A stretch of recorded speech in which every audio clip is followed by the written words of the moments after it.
Welcome to Ironwood Insights, a podcast dedicated to exploring a myriad of topics surrounding cancer, from diagnosis to treatment and survivorship.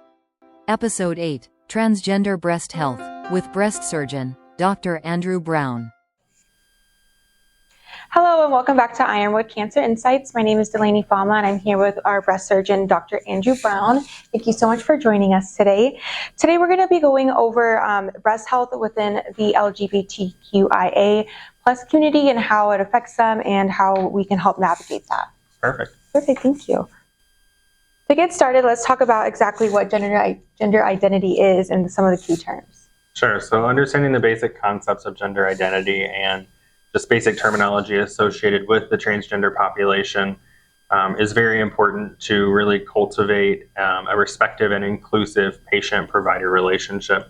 So we'll start by just kind of defining some basic terms around gender identity, gender expression, and sexual orientation. So a cisgender individual is someone whose gender identity matches the sex that they were assigned at birth.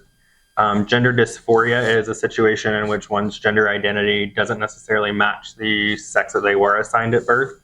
I also think it's really important to note that not all transgender people experience gender dysphoria, and that it can vary in intensity from patient to patient.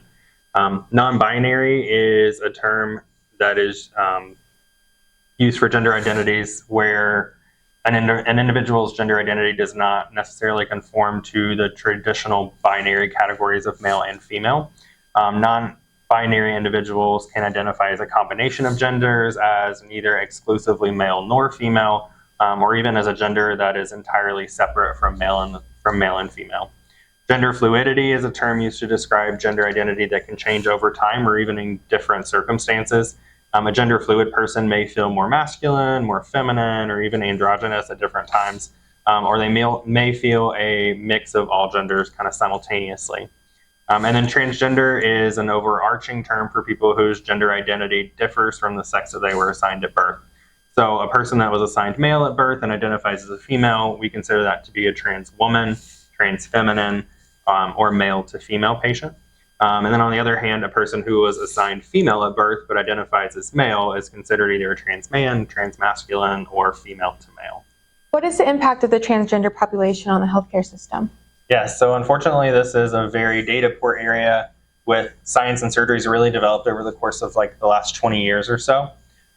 Therefore, we don't have a lot of long-term data, so we really have to start with the basics to develop some more involved research while providing quality care to these patients in the here and now. As of 2023, there were approximately 1.3 million adults that identified as transgender, and this equates to about 0.5% of the national population. What gender-affirming therapies are available for transgender individuals? Yeah, so for transgender individuals, there are two major arms of gender-affirming therapy. One arm is hormonal therapy, and the other arm is surgical therapy. Of course, there are many other facets to gender-affirming care, including psychosocial therapies, but we won't get into that today. Regarding hormonal therapy for gender affirmation, so for transgender women on one hand, usually starts by taking medications like spironolactone. So this medication actually blocks all the androgen receptors to lower the amount of testosterone that is produced by the body. And then after they complete a round of spironolactone, they start estrogen-rich hormonal therapy. This is usually started 4 to 8 weeks after the initiation of that first medication. The estrogen-rich hormonal therapy really propagates the development of breasts on a cellular level, including maturation of the lobules, which make and store milk, and the ducts, which carry the milk from the lobules to the nipple for breastfeeding. It's important to note that these breasts are histologically the same as cisgender women, but they differ from cisgender males with gynecomastia. Breast buds really become apparent within that first 6 months of therapy, with maximal tissue development after about 2 to 3 years of the estrogen-rich hormone therapy. The estrogen-rich hormone therapy also has other effects on the body, not just the breast. That includes decreasing that masculine muscle mass, redistributing some body fat, decreasing libido, shrinking of the testicles, decreased sperm count, decreased body hair growth, and it actually causes the voice to become a little bit higher pitched.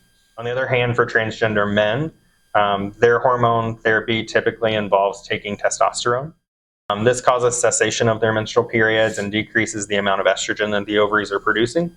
And over time, this increases the body mass index, increases libido, causes the breasts to shrink, increases that male pattern hair growth, causes deepening of their voice, and causes clitoral enlargement and vaginal atrophy. And what surgeries are available for transgender patients? Yeah, so regarding gender-affirming surgeries, approximately 12,500 surgeries were done in 2020 alone. Of these surgeries, approximately 7,500 were top surgeries, and approximately 4,000 were genital or bottom surgeries. So let's start with trans women, so male to female patients. Generally, these patients undergo top surgery alone, which just involves breast augmentation. In this scenario, a plastic surgeon typically just places breast implants. On the other hand, for trans men or female to male patients, chest masculinization surgery or top surgery is done. I think the most important thing to point out regarding top surgery is that top surgery and oncologic mastectomy, or surgery that we do for breast cancer, they're not the same types of surgery. So a true oncologic mastectomy involves removing about 95 to 98% of that breast tissue, and typically leaves patients with a very flat or even concave chest appearance. This type of surgery typically isn't desired by transgender men due to the concavity of that chest wall. So instead, they typically aim to have a more masculine appearing chest. In contrast to oncologic mastectomy, top surgery typically leaves a portion of the breast tissue behind to create that more masculine appearing chest. The biggest concern that this raises is, what should we be doing for transgender patients to ensure that they're receiving adequate breast screening after they have top surgery? And then another question that it raises is, should some transgender men be undergoing true oncologic mastectomy instead of top surgery alone, given factors such as their family history or even their personal risk of breast cancer? Wow, those are great insights. Thank you so much. Yeah. So with limited data on hormonal therapy and breast cancer risk, it is a very important thing that they do get their family history and everything checked. Is there, if there is a risk for family history of breast cancer, what options are available for the patients? Yeah, so the best option we have is genetic testing. Here at Ironwood, we use the Invitae panel. So this is a 70 gene panel that actually screens for somatic genetic mutations.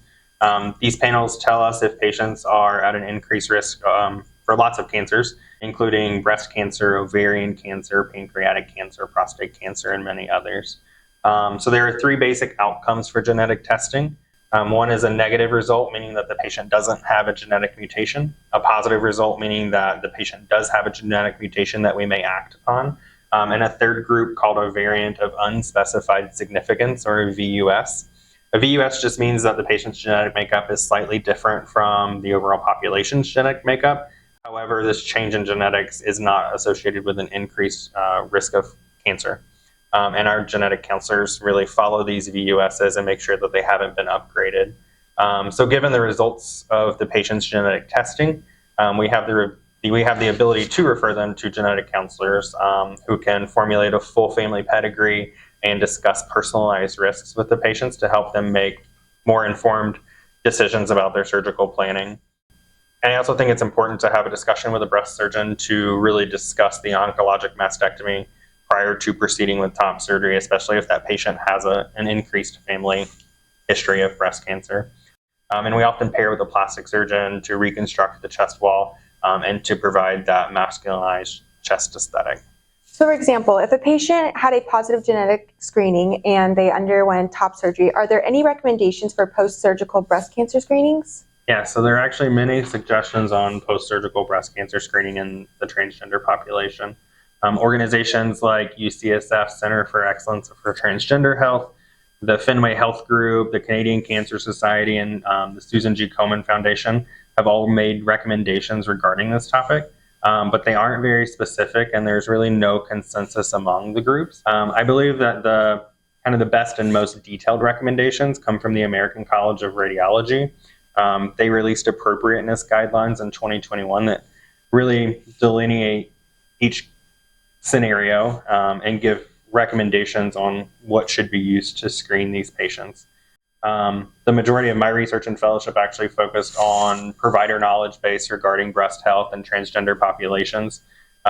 We surveyed the medical staff at a major academic medical center and asked a few basic questions. So these questions were, do you care for transgender patients in your practice? Are you familiar with transgender breast screening guidelines? And how would you rate your overall comfort level with discussing breast cancer screening recommendations for the transgender population? And we found actually that the majority of providers surveyed do care for transgender patients in their practice. However, the majority also were unfamiliar with the current screening guidelines, and they were all interested in actually learning more about these guidelines to make them more comfortable having these discussions with patients. So I really think that where we should start is just educating ourselves about these recommendations, and really I think the best and most specific guidelines are those American College of Radiology appropriateness guidelines. Absolutely, so especially if it's going to help with screening and getting people more aware of cancer and everything. Yeah, absolutely. Are you aware of any future research projects relating to this topic? Yeah, so while I think that provider knowledge base is very important, I also think it's really important that we understand where transgender individuals are getting personal information regarding their own breast health. I work very closely with a medical student at the transgender clinic at my fellowship program, and I know that they are at least working on one research project right now that will help answer that question. I think that by understanding these two aspects of both provider and patient knowledge, we'll be better able to answer questions and educate ourselves and our patients and community about the steps that we need to take to protect our breast health. How can we make breast cancer care more inclusive for patients of all gender identities? Yeah, so making breast cancer care more inclusive really starts with small but meaningful changes. Simple things like using inclusive language, displaying supportive symbols around the office, creating welcoming spaces for all patients. I think that one of the easiest things that we can do is just simply ask patients what pronouns they prefer. Today we discussed improving provider education, expanding research, and ensuring proper screening guidelines for all crucial steps towards better care for transgender individuals. I want to thank you so much, Dr. Brown, for joining us today. We had a lot of good insights and we learned a lot of very important information. For additional resources, you can visit our website at www.ironwoodcrc.com. Thank you so much for joining us and watching. We'll see you next time. Take care.